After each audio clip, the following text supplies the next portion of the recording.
വിശ്വാസത്തിൻ്റെ പാവക്കരടികൾ. ഈജിപ്ഷ്യൻ സുന്ദരി ക്ലിയോപാട്രയെപ്പറ്റി ഒരു കഥ കേട്ടിട്ടുണ്ട്.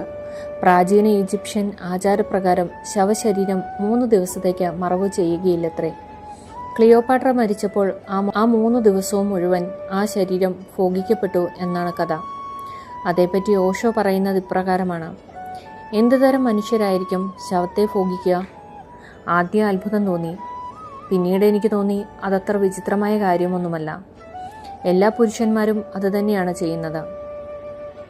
പുരുഷന്മാരെല്ലാം പീഡകരാണ്, ശവഭോഗികളാണ് എന്ന കാഴ്ചപ്പാട് ഒട്ടുമില്ല. പക്ഷേ പുരുഷന്മാരിൽ ചിലർ അത്തരക്കാരായുണ്ട്. ശവശരീരത്തെയും പിഞ്ചുകുഞ്ഞുങ്ങളെയും പീഡിപ്പിക്കുന്നതിൽ ആനന്ദം കണ്ടെത്തുന്ന ചിലർ നമുക്ക് ചുറ്റുമുണ്ട്. അവർ അമ്പലങ്ങളിലുണ്ട്, പള്ളിമേടകളിലുണ്ട്, സ്കൂളുകളിലുണ്ട്, വീട്ടകങ്ങളിലുണ്ട്, എല്ലായിടത്തുമുണ്ട്. അവരിൽ ചിലർ മാത്രം പിടിക്കപ്പെടുന്നു. ചിലരിപ്പോഴും നിർബാധം വിഹരിക്കുന്നു. ഒരു തിയേറ്ററിലെ CCTV ദൃശ്യങ്ങൾ കണ്ടതിൻ്റെ ആഘാതം ഇപ്പോഴും വിട്ടൊഴിഞ്ഞിട്ടില്ല. ആ മനുഷ്യൻ എത്ര ആത്മവിശ്വാസത്തോടെയാണ് അടുത്തിരിക്കുന്ന പിഞ്ചു ശരീരത്തിലേക്ക് കൈനീട്ടുന്നത്. ആ കൈനീട്ടലിൻ്റെ ധൈര്യം വീടിനുള്ളിൽ ആ കുഞ്ഞ് ഒറ്റയ്ക്കാകുമ്പോൾ എത്രമാത്രം വർദ്ധിത വീര്യം കൈവരിക്കുന്നുണ്ടാവുമെന്നോർക്കുമ്പോൾ എനിക്ക് ഭയം തോന്നുന്നു. എന്നെപ്പറ്റി ഓർത്തല്ല, എൻ്റെ കുഞ്ഞുങ്ങളെപ്പറ്റി ഓർത്ത്, എനിക്ക് ചുറ്റുമുള്ള നിരവധി കുഞ്ഞുങ്ങളെപ്പറ്റി ഓർത്ത്. ജോലിക്ക് പോകുന്ന അമ്മമാരുടെ ആധി പലതാണ്. സ്കൂൾ നേരത്തെ വിട്ടാൽ, നേരത്തെ കുഞ്ഞുങ്ങൾ വീട്ടിലെത്തിയാൽ, അടുത്ത വീട്ടിലിരുന്നോളാം അമ്മയെന്ന് നിഷ്കളങ്കമായി പറയുമ്പോഴും ഉള്ളിലെ ആന്തലടങ്ങില്ല.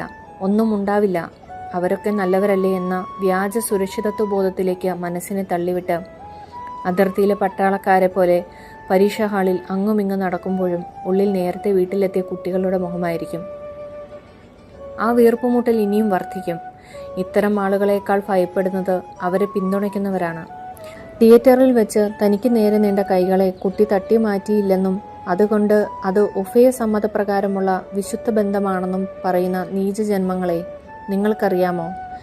പീഡനത്തിലെ എത്രയെത്ര സൂക്ഷ്മാനുഭവങ്ങളിലൂടെയാണ് ഓരോ പെണ്ണും കടന്നു പോകുന്നതെന്ന് ഇപ്പോഴും കൊളുത്തി വലിക്കുന്ന എത്രയെത്ര അനുഭവങ്ങൾ. പണ്ടൊരു ഡിഗ്രി കാലത്ത് കോളേജിൽ നിന്ന് വരുമ്പോൾ ഒരാൾ മതിലിനോട് ചേർന്ന് നിന്ന് അവയവ പ്രദർശനം നടത്തിയപ്പോൾ കാലുകൾ തണുത്തുറഞ്ഞ് മുന്നോട്ട് നീങ്ങാനാവാതെ നിശ്ചലയായത് ഓർക്കുന്നു. ഒപ്പമുണ്ടായിരുന്ന ദിവ്യ പോടാ പട്ടിയെന്നും വിളിച്ച് രൗദ്രഭാവത്തോടെ താഴെ നിന്നും കല്ലെടുത്ത് അയാൾക്ക് നേരെ എറിയുന്നത് കണ്ട് അന്തം വിട്ടിട്ടുണ്ട്. ഇവൾക്ക് ഈ ധൈര്യം എവിടുന്ന് കിട്ടിയെന്ന് ആശ്ചര്യം തോന്നിയിട്ടുണ്ട്. അവളുടെ പകുതി ധൈര്യത്തിനായി കൊതിച്ചിട്ടുണ്ട്. അന്ന് ഞാൻ പഠിച്ചിരുന്നത് ഡിഗ്രിക്കായിരുന്നല്ലോ എന്നോർത്ത് പിന്നീട് ലജ്ജ തോന്നിയിട്ടുണ്ട്.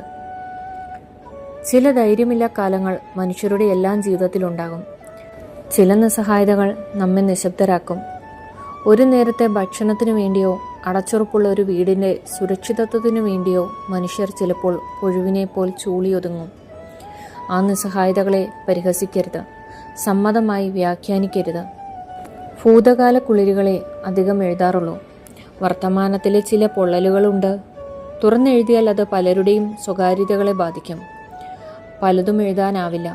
വരൂ, നമുക്ക് പരാതിപ്പെടാം, രക്ഷപ്പെടാം.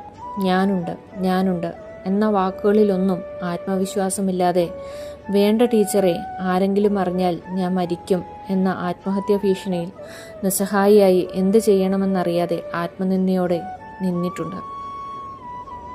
ബിന്ദു തിയേറ്ററിന് പുറകിലെ വഴിയിൽ വെച്ച് അശ്ലീല പ്രദർശനം നടത്താറുള്ള മനുഷ്യനെ അമല ഹോസ്പിറ്റലിൻ്റെ ഇടനാഴിയിൽ വെച്ച് ഒരിക്കൽ കുടുംബസമേതം കണ്ടിട്ടുണ്ട്. അയാളുടെ കൈവിരലിൽ തൂങ്ങി നടന്നു നീങ്ങുന്ന കുഞ്ഞിനെ പറ്റി ഓർത്ത് രാത്രിയിൽ ഉറക്കം വരാതെ തിരിഞ്ഞും മറിഞ്ഞും കിടന്ന് വെന്തിട്ടുണ്ട്. എത്ര വിശ്വാസപൂർവമാണ് നമ്മൾ ചിലപ്പോൾ ചില വിരലുകളിൽ തൂങ്ങിയിട്ടുള്ളത്. ചെറിയ കുട്ടികൾ ടെഡിബെയറിനെ കെട്ടിപ്പിടിച്ച് നടക്കുന്നത് പോലെ എല്ലാ പ്രതിസന്ധികളിൽ നിന്നും ഭയങ്ങളിൽ നിന്നും ആ പാവക്കരടി നമ്മെ രക്ഷിക്കുമെന്നാണ് കുട്ടിയുടെ വിശ്വാസം. എല്ലാ വിശ്വാസങ്ങളും ഒരർത്ഥത്തിൽ പാവക്കരടികളാണ്. പ്രതികരിക്കാനാകാതെ നിശബ്ദം നിന്ന സന്ദർഭങ്ങളെപ്പറ്റി ഓർത്ത് പിന്നീട് ലജ്ജ തോന്നിയിട്ടുണ്ട്. ഞാൻ ഇത്രയ്ക്കല്ലേ ഉണ്ടായിരുന്നുള്ളൂ എന്നോർത്ത് ആത്മനിന്ദയുടെ അഗാധ ഗർത്തങ്ങളിൽ വീണു പിടഞ്ഞിട്ടുണ്ട്. മിഥുൻ മേരി റാഫിയുടെ വരികൾ ഓർമ്മ വരുന്നു. ഒരു കുഞ്ഞിന് ചിരിച്ചുകൊണ്ട് പിറന്നു വീഴാൻ തക്കവിധം ഈ ഭൂമി ഇനിയും പരുവപ്പെട്ടിട്ടില്ല. കുഞ്ഞുങ്ങളെ പീഡിപ്പിക്കുന്ന, അതിനൊത്താശ ചെയ്തു കൊടുക്കുന്ന, അതിനെ ന്യായീകരിക്കുന്ന അഭിശപ്ത ജന്മങ്ങളെ. ധർമ്മപുരാണത്തിലെ അശ്ലീല വർണ്ണനകളെപ്പറ്റിയും തെറികളെപ്പറ്റിയും OV വിജയനോട് ചോദിച്ചപ്പോൾ അദ്ദേഹം പറഞ്ഞൊരു മറുപടിയുണ്ട്. വ്യവസ്ഥിതിയുടെ ജീർണതയെ കുറിക്കുവാൻ ഇതിനേക്കാൾ നാറ്റമുള്ള പദങ്ങൾക്കായാണ് ഞാൻ തിരഞ്ഞത്. ഞാനും തിരയുകയാണ്. എൻ്റെ ഭാഷ അപൂർണമാണ്. നിങ്ങളെ വിശേഷിപ്പിക്കത്തക്ക തെറികളൊന്നും എൻ്റെ ഭാഷയിൽ ഇന്നോളം ഉണ്ടായിട്ടില്ലല്ലോ എന്നോർത്ത് ഞാൻ ലജ്ജിക്കുന്നു.